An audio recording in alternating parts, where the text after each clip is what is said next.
Il existe un silence plus terrifiant que n'importe quel cri, une paix plus dangereuse que n'importe quelle tempête. On nous enseigne depuis l'enfance à rechercher la paix, à éviter les conflits, à trouver le repos. Mais laissez-moi vous poser une question qui vous hantera ce soir.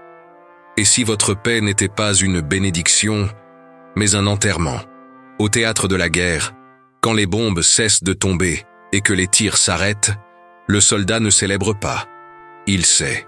Le silence sur le champ de bataille ne signifie pas la victoire. Il signifie que vous avez été encerclé. Il signifie que l'ennemi ne vous voit plus comme une menace. Il signifie que vous êtes peut-être déjà mort. Ce soir, nous nous rassemblons, non pas en tant que spectateurs, mais en tant que soldats. Et si vous êtes prêts à être armés d'une vérité qui brisera chaque faux réconfort que vous avez construit autour de votre âme, alors j'ai besoin que vous fassiez quelque chose maintenant. Abonnez-vous à cette chaîne. Activez la cloche de notification. Parce que ce que vous êtes sur le point d'entendre vous ressuscitera, ou vous condamnera à la tombe confortable dans laquelle vous avez dormi. Mais plus que cela, nous rassemblons un reste fidèle, un bataillon d'âmes éveillées de chaque coin de ce monde obscur. Et j'ai besoin de savoir, où tenez-vous la ligne ce soir? Dans quelle ville êtes-vous? À quel avant-poste de cette guerre spirituelle êtes-vous stationné? Écrivez votre ville dans les commentaires ci-dessous. Dites-moi d'où vous regardez. Parce que ce n'est pas du divertissement. C'est un appel nominal. C'est un rassemblement de la dernière armée qui restera debout quand tout le reste tombera. Maintenant, laissez le prédicateur mort parler aux cadavres vivants. Je me tiens devant vous ce soir, non pas comme un homme de réconfort, mais comme un héros d'alarme. Vous êtes venu chercher une parole, et je vous donnerai une parole. Mais notez bien ceci, ce ne sera pas une parole pour apaiser votre conscience ou flatter votre orgueil. Ce sera une épée qui coupe, un feu qui brûle, et s'il reste la moindre vie en vous, ce sera une trompette qui vous réveillera de la stupeur de votre sommeil spirituel. Il y a un mystère qui trouble l'âme moderne, une question chuchotée dans les coins silencieux de l'Église, murmurée dans les chambres de prière, de ceux qui possèdent encore assez de bon sens pour se préoccuper de leurs propres âmes. La question est celle-ci. Pourquoi ma vie est-elle si facile? Pourquoi ne ressens-je pas la guerre dont les apôtres ont parlé? Pourquoi le diable semble-t-il avoir oublié mon nom? Et ici, bien-aimé, c'est ici que commence la terreur. Car je vous le dis d'une main tremblante et d'un cœur lourd, le diable ne gaspille pas ses munitions sur les cadavres, il ne tend pas de piège à ceux qui sont déjà pris, il ne tente pas ceux qui lui appartiennent déjà. Considérez, si vous voulez bien, une simple observation du monde naturel, une vérité si évidente que même les enfants la comprennent. Un homme marchant sur un chemin poussiéreux rencontre deux chiens. L'un est vivant, aboyant, grognant, défendant son territoire avec vigueur et violence. L'autre gît au bord de la route, froid et raide, ses yeux vitreux recouverts du voile de la mort. Maintenant, dites-moi quel chien l'homme frappe-t-il? Quel chien cherche-t-il à soumettre?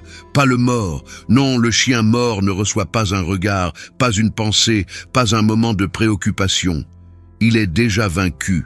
Il ne représente aucune menace. Il ne requiert aucune attention. Mais le chien vivant, le chien vivant, doit être traité.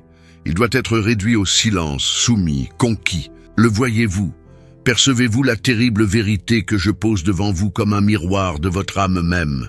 Si le diable vous ignore, si votre vie coule aussi douce qu'un ruisseau d'été, si vous ne connaissez aucune guerre spirituelle, aucune tentation qui vous trouble jusqu'au cœur, aucune bataille qui vous laisse épuisé et saignant devant le trône de la grâce, alors je dois vous poser la question la plus terrible qu'un prédicateur puisse poser. Êtes-vous vivant du tout? Ou avez-vous été au cadavre si longtemps que même l'enfer lui-même a perdu tout intérêt pour votre âme? Oh, comme cette génération aime parler de paix. Paix, paix, crient-ils, alors qu'il n'y a pas de paix.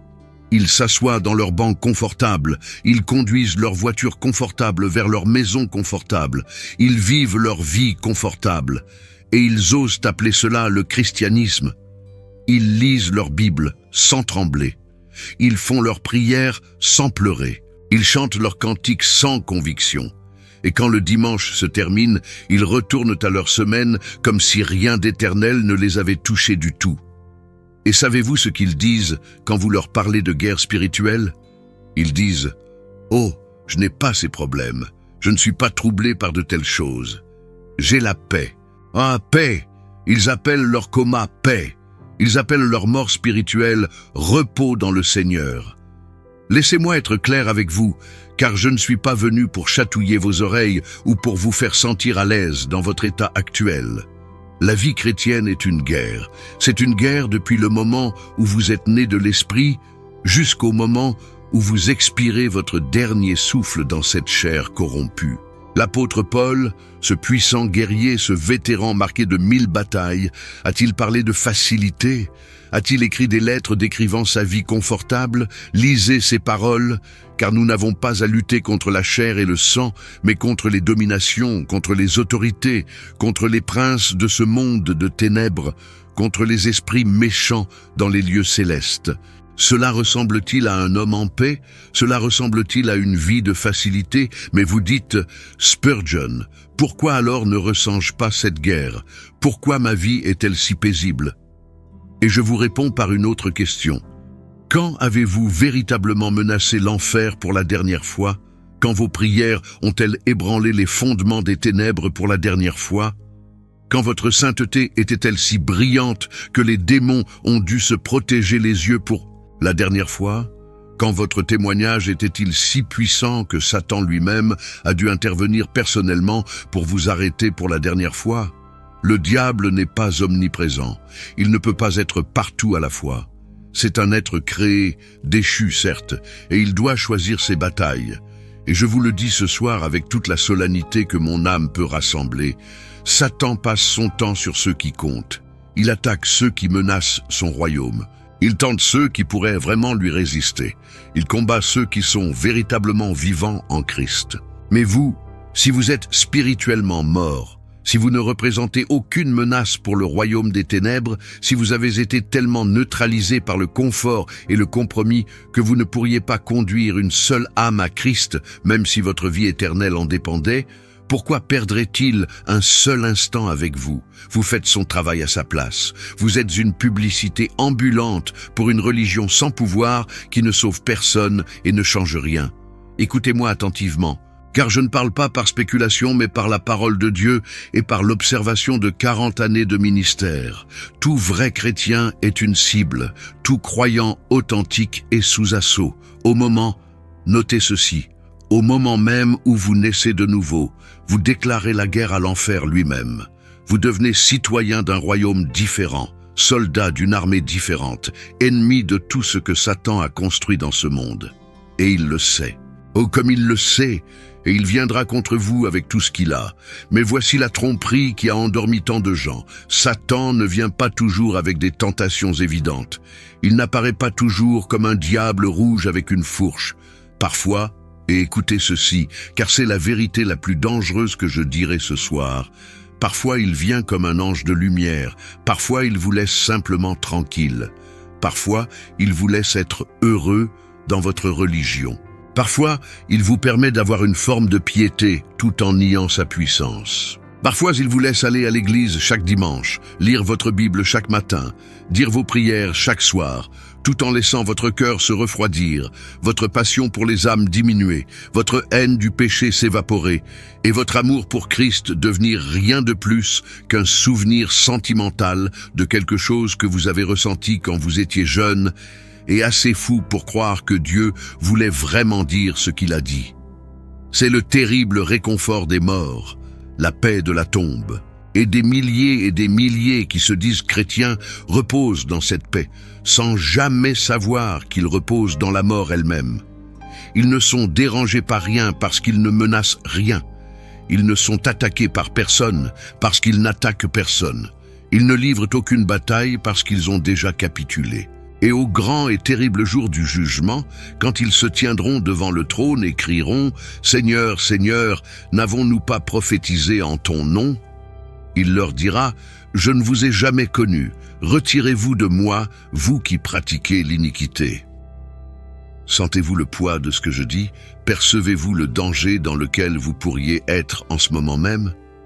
Je ne vous parle pas de questions mineures. Je ne discute pas de trivialités théologiques ou ne débat pas des points les plus fins de la doctrine. Je vous parle de votre âme éternelle et où elle passera l'éternité.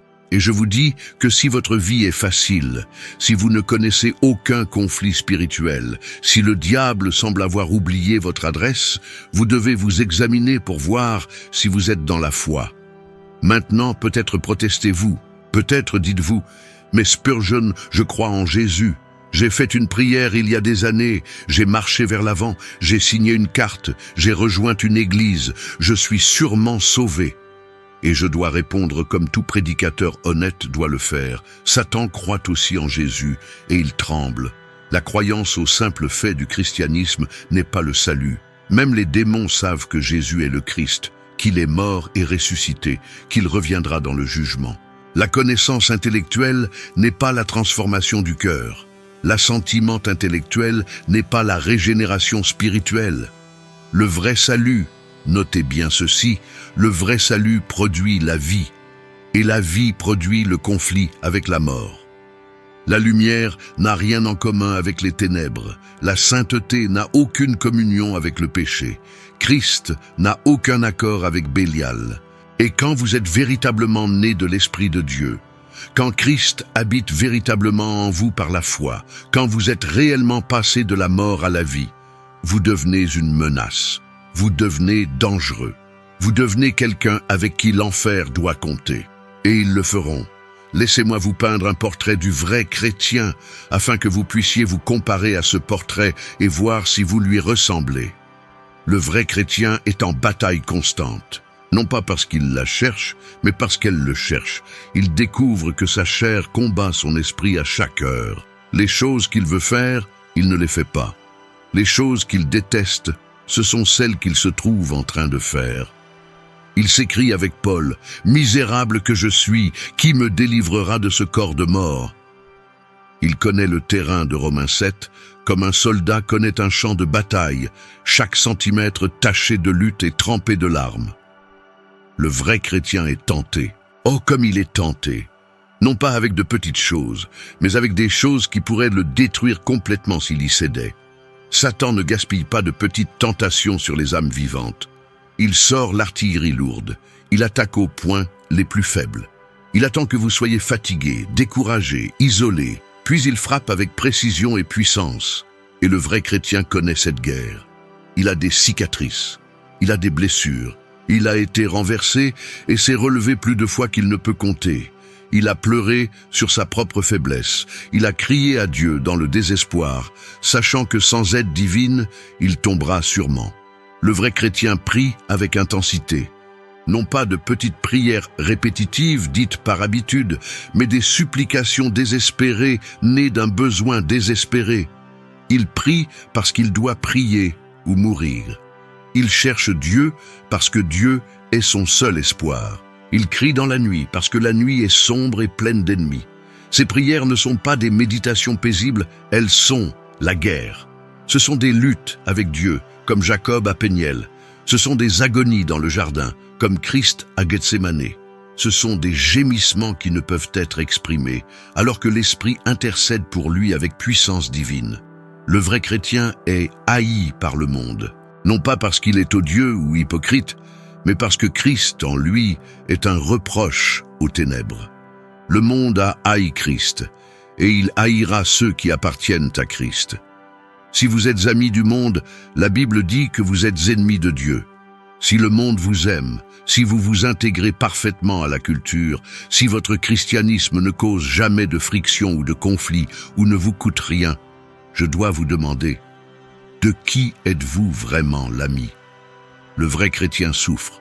Pas toujours une souffrance physique, bien que cela puisse venir, mais il souffre la communion des souffrances de Christ. Il souffre le rejet. Il souffre l'incompréhension. Il souffre la douleur de voir des êtres chers rejeter l'Évangile. Il souffre le fardeau des âmes.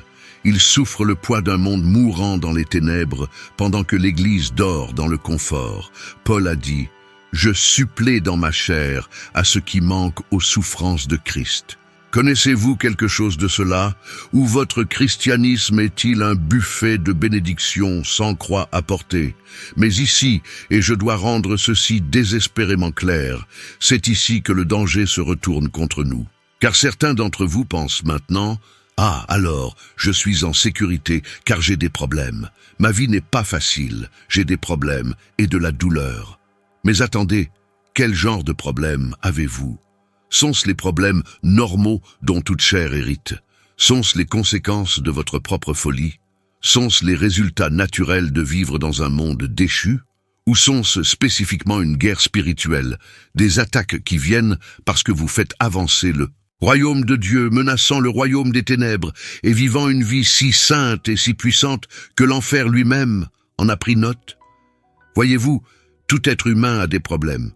L'incroyant a des problèmes. L'athée a des problèmes.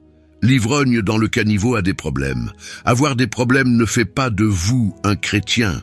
La question n'est pas de savoir si vous avez des problèmes, mais quel genre de problèmes vous avez et pourquoi vous les avez. Souffrez-vous pour la justice? Ou souffrez-vous simplement les conséquences naturelles de mauvaises décisions? Êtes-vous persécuté pour l'Évangile? Ou faites-vous simplement face aux frustrations normales de l'existence humaine? Le diable vous ignore, non pas parce que vous avez des problèmes, mais parce que vous ne représentez aucune menace. Il vous laisse tranquille, non pas parce que vous souffrez, mais parce que votre souffrance n'a aucun sens pour son royaume. Vous pourriez souffrir toute votre vie, pleurer tous les jours, lutter avec chaque affliction humaine connue, et être toujours spirituellement mort, si cette souffrance ne produit aucune sainteté, aucune transformation, aucune avancée de l'Évangile, aucune menace pour les puissances des ténèbres. Oh, comme cette vérité doit transpercer nos cœurs comme une épée. Nous sommes devenus si confortables avec un christianisme qui ne nous coûte rien et ne change rien. Nous avons un évangile qui nous sauve de l'enfer, mais pas du péché. Nous avons un sauveur qui pardonne notre passé, mais n'a aucun pouvoir sur notre présent. Nous avons un esprit qui habite en nous théoriquement, mais ne se manifeste jamais pratiquement. Nous avons une foi que nous professons de nos bouches, mais nions par nos vies. Et nous nous demandons pourquoi nous n'avons aucun pouvoir. Nous nous demandons pourquoi nos prières rebondissent sur le plafond. Nous nous demandons pourquoi nous ne voyons aucun miracle, aucune conversion, aucun mouvement authentique de Dieu. C'est parce que nous sommes morts, et le diable le sait, même si nous ne le savons pas. Laissez-moi vous dire ce que l'enfer craint. L'enfer ne craint pas votre connaissance biblique. Les démons connaissent la Bible mieux que vous. L'enfer ne craint pas votre assiduité à l'église. Vous pouvez aller à l'église tous les dimanches pendant 50 ans et aller quand même en enfer. L'enfer ne craint pas votre théologie. Vous pouvez avoir votre doctrine parfaitement alignée et être toujours perdu. L'enfer ne craint pas vos activités religieuses. Les pharisiens en avaient beaucoup. Ce que l'enfer craint, c'est un chrétien qui connaît vraiment Dieu. Ce qui fait trembler l'enfer, c'est un croyant qui vit réellement par la foi. Ce qui fait fuir les démons, c'est un saint qui a appris à marcher dans la sainteté et la puissance. Ce qui fait que Satan prend personnellement note, c'est une âme tellement consumée par la gloire de Dieu qu'elle préférerait mourir plutôt que pécher, brûler plutôt que de faire des compromis, tout perdre plutôt que de renier son Seigneur. C'est le christianisme du Nouveau Testament. C'est la foi des martyrs. C'est la religion de ceux qui ont bouleversé le monde. Et où est-elle aujourd'hui? Où sont les chrétiens que l'enfer craint? Où sont les croyants devant qui les démons fuient? Où sont les saints qui font trembler Satan? Ils sont rares. Oh, comme ils sont devenus rares.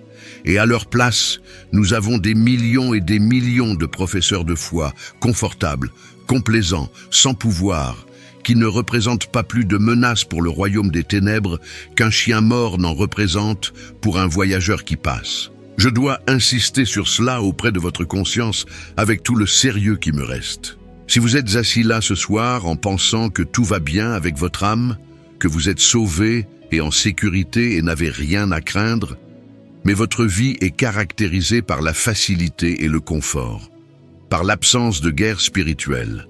par une religion qui ne vous coûte rien et n'exige rien, je vous supplie de vous examiner, je vous en prie, testez votre propre cœur. Je vous implore de vous poser les questions les plus difficiles. Quand ai-je pleuré sur le péché pour la dernière fois? Quand ai-je agonisé dans la prière pour la dernière fois? Quand ai-je jeûné pour la dernière fois? Quand ai-je partagé l'évangile avec quelqu'un qui pourrait me rejeter pour la dernière fois? Quand ai-je donné de manière sacrificielle pour la dernière fois? Quand ai-je choisi la sainteté alors que le péché aurait été plus facile pour la dernière fois? Quand ai-je senti le poids de l'éternité peser sur mon âme pour la dernière fois? Quand ai-je tremblé devant la parole de Dieu pour la dernière fois? Si votre réponse à ces questions est « jamais » ou « je ne me souviens pas », alors je dois vous dire la vérité la plus sobre qu'un prédicateur puisse dire. Vous êtes en grave danger. Vous n'êtes peut-être pas sauvé du tout. Vous avez peut-être une forme de piété, mais en niez la puissance. Vous êtes peut-être comme les vierges folles qui avaient des lampes, mais pas d'huile, qui ressemblaient à des croyants, mais n'avaient aucune vie en elles. Et quand l'époux est venu, elles ont été exclues. Mais il y a de l'espoir. Oh merci mon Dieu, il y a de l'espoir. Car si mes paroles vous ont réveillé, si elles vous ont troublé, si elles vous ont fait remettre en question votre propre condition, cela même peut être un signe que l'Esprit de Dieu travaille en vous, car un homme mort ne sent rien. Un cadavre ne répond pas aux stimuli. Mais si vous sentez le poids de ces paroles, si la conviction s'installe sur vous comme un nuage lourd, si votre cœur commence à s'emballer et que votre conscience commence à s'agiter, alors il y a de la vie, il y a de l'espoir. Dieu n'en a pas fini avec vous. Écoutez-moi maintenant avec toute l'urgence que je peux rassembler. Si vous avez découvert ce soir que vous êtes ce chien mort que le diable ignore, si vous avez réalisé que votre vie facile est la preuve non pas de la bénédiction de Dieu, mais de votre propre mort spirituelle, que devez-vous faire? Je vous le dirai clairement, car ce n'est pas le moment de la subtilité ou de la politesse. Vous devez vous repentir. Vous devez vous détourner de votre péché de tout votre cœur. Vous devez arrêter de jouer à l'église et commencer à chercher Dieu avec le désespoir d'un homme qui se noie, tendant la main vers une corde. La repentance n'est pas dire « je suis désolé » avec un haussement d'épaule désinvolte. La repentance n'est pas se sentir un peu mal à propos de votre péché tout en prévoyant de le commettre à nouveau demain. La repentance est un revirement complet, une transformation totale, une rupture radicale avec tout ce qui offense Dieu. C'est être d'accord avec Dieu que votre péché est méchant, que votre vie a été un gaspillage, que vous avez été mort en pensant être vivant. C'est le cri du publicain. « Ô Dieu, sois apaisé envers moi qui suis un pécheur. » C'est le désespoir du prodigue. « Je me lèverai, j'irai vers mon Père. » C'est l'angoisse de Pierre après avoir renié Christ, des larmes amères, amères de véritable tristesse pieuse. Et puis, ayant vous repenti, vous devez croire. Non pas une croyance superficielle, non pas un assentiment intellectuel aux faits, mais jeter toute votre âme sur Christ comme votre seul espoir. Vous devez lui faire confiance comme un homme qui se noie fait confiance à un sauveteur. Vous devez vous accrocher à lui comme un homme tombant d'une falaise s'accroche à la main qui descend pour le sauver. Vous devez abandonner tout espoir en vous-même, toute confiance en votre propre bonté, toute confiance en vos propres efforts, et vous jeter complètement et totalement sur la miséricorde de Dieu en Jésus-Christ. Et quand vous faites cela, quand vous vous repentez vraiment et croyez vraiment, tout change. La guerre commence, la bataille commence. Vous découvrirez que vous avez des ennemis dont vous ne saviez pas qu'ils existaient. Vous vous retrouverez soudainement sous l'assaut de forces qui vous ignoraient auparavant. Vous connaîtrez des tentations que vous n'avez jamais connues auparavant. Non pas parce que vous reculez, mais parce que vous avancez. Non pas parce que vous perdez du terrain, mais parce que vous en gagnez. Vous êtes devenu dangereux, vous êtes devenu une menace, vous êtes devenu quelqu'un avec qui l'enfer doit compter. Et bien que la guerre soit dure, bien que la bataille soit féroce, bien qu'il y aura des moments où vous serez blessé et fatigué et vous demanderez si vous pouvez continuer, c'est la vie. C'est ce que signifie être vraiment vivant. C'est la vie abondante que Christ a promise. Pas la facilité, pas le confort, pas l'absence de conflit, mais la présence de Dieu, la puissance de l'Esprit, la joie de savoir que vous êtes du côté gagnant d'une guerre cosmique, que vous combattez pour le seul royaume, qui durera éternellement. Puis-je vous dire quelque chose qui pourrait vous surprendre? Il y a plus de vie dans un jour de guerre spirituelle que dans 1000 jours de religion confortable. Il y a plus de joie dans un moment de véritable communion avec Dieu que dans toute une vie de plaisir mondain. Il y a plus de satisfaction à pleurer sur vos péchés et à trouver le pardon que dans des années de bonheur superficiel construit sur l'auto-tromperie. Les attaques même que vous affronterez quand vous deviendrez vraiment vivant en Christ sont la preuve que vous comptez, que vous êtes significatif, que votre vie a un sens et un but et un poids éternel. Le diable vous a ignoré quand vous étiez mort, parce que les hommes morts n'importent pas. Mais quand vous prenez vie, quand vous prenez vraiment vie en Christ, vous devenez l'un des êtres les plus significatifs de tout l'univers. Vous devenez un enfant du roi, un héritier de Dieu, un co-héritier avec Christ, un temple du Saint-Esprit, une lumière dans les ténèbres, du sel dans la corruption, une ville située sur une montagne qui ne peut être cachée. Vous devenez quelqu'un à travers qui Dieu lui-même peut œuvrer pour accomplir ses desseins sur la terre. Vous devenez une arme entre les mains du Tout-Puissant, et l'enfer le sait. Oh, comme l'enfer le sait. C'est pourquoi ils viennent contre vous. C'est pourquoi vous affrontez la guerre. Non pas parce que vous êtes faible, mais parce que vous êtes fort. Non pas parce que vous échouez, mais parce que vous réussissez. Non pas parce que Dieu vous a abandonné, mais parce qu'il est avec vous et œuvre à travers vous pour accomplir des choses qui terrifient le royaume des ténèbres. J'ai été dans le ministère pendant de nombreuses années et j'ai vu les deux types de chrétiens. J'ai vu les morts, tant de morts, assis sur les bancs, chantant des chants, passant par les gestes, vivant des vies de désespoir silencieux, déguisés en contentement. Ils sourient, ils serrent des mains, ils accomplissent leurs devoirs religieux et ils meurent à l'intérieur, bien qu'ils ne le sachent pas. Et j'ai vu les vivants, moins nombreux, marqués par les batailles, fatigués par la guerre, parfois blessés et saignants, mais vivants. Oh, comme ils sont vivants! Leurs yeux brillent du feu de Dieu, leur prière ébranle le ciel, leur adoration vient des profondeurs de leur être. Leur témoignage convertit les âmes, leur présence dérange la religion confortable et réveille les saints endormis. Lequel êtes-vous? Ce soir, en ce moment même, quel type de chrétien êtes-vous? Êtes-vous le chien mort que le diable ignore? Ou êtes-vous la menace vivante avec laquelle il doit compter? Êtes-vous à l'aise en Sion, confortable dans votre compromis? Ou êtes-vous au cœur de la bataille, luttant pour chaque centimètre de terre sainte, refusant de vous rendre, refusant de reculer, refusant d'abandonner jusqu'à ce que vous mouriez ou que Christ revienne? Je ne peux pas répondre pour vous.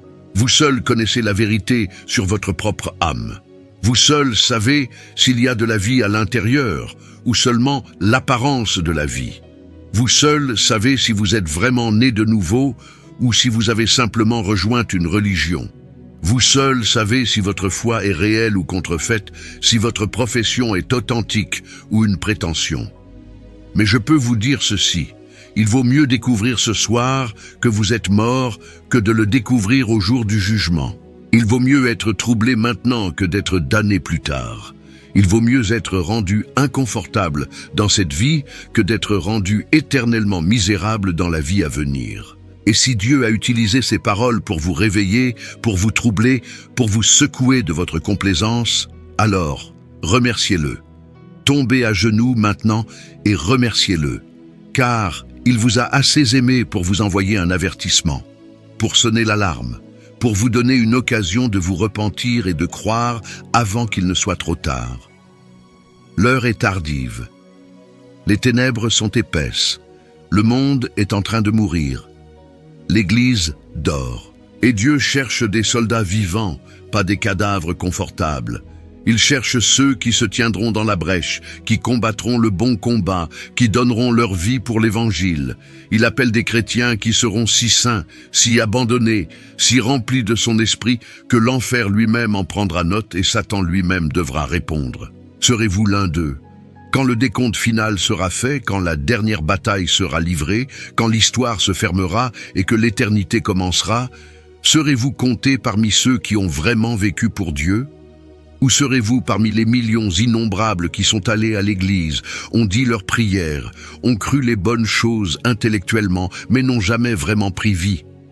Le diable ignore les morts. Mais il ne peut pas ignorer une âme qui est vraiment vivante en Christ. Il doit répondre, il doit attaquer, il doit tenter de vaincre ce qui le menace. Et bien que la bataille soit féroce et que la guerre soit réelle, c'est votre preuve de vie, c'est votre preuve de salut. C'est votre assurance que vous appartenez à Dieu, non pas l'absence de guerre, mais sa présence. Pas la facilité et le confort, mais la lutte et le conflit qui vous mettent à genoux, qui vous forcent à dépendre de Dieu, qui vous rendent désespérés pour sa puissance, parce que vous savez que vous n'avez aucune puissance propre. Alors, levez-vous, réveillez-vous, prenez vie. Arrêtez d'être satisfait d'une religion morte et commencez à poursuivre une foi vivante. Arrêtez d'être satisfait de rituels et commencez à chercher la réalité. Arrêtez de jouer à l'église et commencez à être l'église. Arrêtez de prétendre être chrétien et commencez à l'être vraiment. Le monde n'a pas besoin de plus de gens religieux, il en a beaucoup. Le monde a besoin de chrétiens qui sont si vivants, si enflammés, si remplis de l'Esprit de Dieu que l'enfer ne peut pas les ignorer. Et quand vous deviendrez ce genre de chrétien, quand vous prendrez vraiment vie, vous découvrirez quelque chose de merveilleux. Oui, la guerre est réelle. Oui, les batailles sont dures. Oui, il y aura des luttes et des souffrances et des sacrifices, mais vous découvrirez aussi la puissance de Dieu. Vous connaîtrez sa présence de manière que vous n'avez jamais imaginée. Vous le verrez œuvrer à travers vous de manière miraculeuse. Vous conduirez des âmes à Christ. Vous verrez des vies transformées. Vous regarderez le royaume des ténèbres trembler devant l'avancée du royaume de la lumière. C'est pour cela que vous avez été créés. C'est pourquoi vous êtes nés. Non pas pour vivre une vie confortable et mourir une mort confortable et avoir des funérailles confortables et être oubliés, mais pour vivre dangereusement pour Dieu, pour combattre le bon combat de la foi, pour saisir la vie éternelle, pour être plus que vainqueur par celui qui vous a aimé, pour être quelqu'un que même les démons de l'enfer connaissent par leur nom. Le choix est devant vous ce soir. Vous pouvez fermer votre cœur à ce message, retourner à votre religion confortable, continuer dans votre mort spirituelle et rester ce chien mort que le diable ignore. Ou vous pouvez répondre à l'appel de Dieu, vous repentir de votre péché, croire en Christ de tout votre cœur et entrer dans la guerre qui est le droit de naissance de tout vrai chrétien. Mais sachez ceci, si vous choisissez le second chemin, si vous choisissez de vraiment vivre, tout change. Vous ne serez plus jamais le même. Vous ne pouvez pas retourner à une religion morte une fois que vous avez goûté à une foi vivante. Vous ne pouvez pas retourner au christianisme confortable une fois que vous avez connu la puissance de Dieu. Vous ne pouvez pas être satisfait des apparences une fois que vous avez connu la réalité. Alors qu'en sera-t-il? Resterez-vous mort, facile, confortable, ignoré par l'enfer et inutile au ciel? Ou prendrez-vous vie, deviendrez-vous dangereux, entrerez-vous dans la guerre et découvrirez-vous ce que signifie vraiment être chrétien? Le diable sait lequel vous êtes. Dieu sait lequel vous êtes. Bientôt, très bientôt, vous saurez lequel vous êtes. Et ce jour-là, quand vous vous tiendrez devant le tribunal de Christ, quand chaque chose secrète sera révélée et chaque chose cachée sera mise en lumière, vous saurez avec une certitude absolue, terrifiante ou glorieusement merveilleuse si vous étiez vraiment vivant ou si vous sembliez simplement l'être. J'ai donné l'avertissement. J'ai sonné l'alarme. J'ai dit la vérité avec amour, bien qu'elle coupe comme une épée. Ce que vous en faites maintenant est entre vous et Dieu. Mais je vous en supplie, je vous en prie, je vous implore de tout mon être. Examinez-vous, testez votre propre cœur, assurez votre vocation et votre élection. Ne vous reposez pas jusqu'à ce que vous sachiez sans aucun doute que vous êtes vraiment vivant en Christ, que vous êtes vraiment né de nouveau, que vous lui appartenez vraiment. Car en ce grand et terrible jour du jugement, peu importera ce que vous croyiez de vous-même, peu importera ce que les autres pensaient de vous, peu importera à quel point vous paraissiez religieux. Tout ce qui importera, c'est si vous avez vraiment connu Christ, et s'il vous a vraiment connu. Et s'il dit « Je ne vous ai jamais connu », toute la religion confortable du monde ne vous sauvera pas de la colère à venir. Mais si vous êtes à lui, vraiment à lui, alors même si l'enfer lui-même fait rage contre vous, même si tous les démons des ténèbres vous attaquent, même si vous affrontez la guerre chaque jour de votre vie, vous êtes en sécurité, vous êtes protégé, vous êtes scellé, vous êtes sauvé, et cette guerre n'est pas la preuve de votre faiblesse, mais la preuve de votre force. Non pas un signe de votre échec, mais un témoignage de votre importance. Non pas un fardeau, mais un insigne d'honneur qui vous marque comme un vrai soldat dans l'armée du Dieu vivant. Alors combattez, combattez de tout ce que vous avez, combattez jusqu'à votre dernier souffle. Et quand la fumée se dissipera et que la bataille se terminera et que vous vous tiendrez devant votre roi, vous entendrez les mots qui rendent toute la guerre valable. C'est bien, bon et fidèle serviteur, entre dans la joie de ton Seigneur. C'est la vérité, c'est l'appel, c'est l'avertissement et la promesse. Que Dieu vous donne des oreilles pour entendre et un cœur pour répondre. Qu'il vous réveille de la mort à la vie. Qu'il vous transforme d'un cadavre confortable en un saint dangereux. Et qu'il vous utilise, oui, même vous, pour repousser les ténèbres et faire avancer son royaume jusqu'à ce qu'il revienne dans la gloire. Le diable ignore les morts. Soyez vivants, soyez vraiment, puissamment, dangereusement vivants en Christ. Et faites savoir à l'enfer que vous êtes quelqu'un qu'ils ne peuvent plus ignorer. Amen.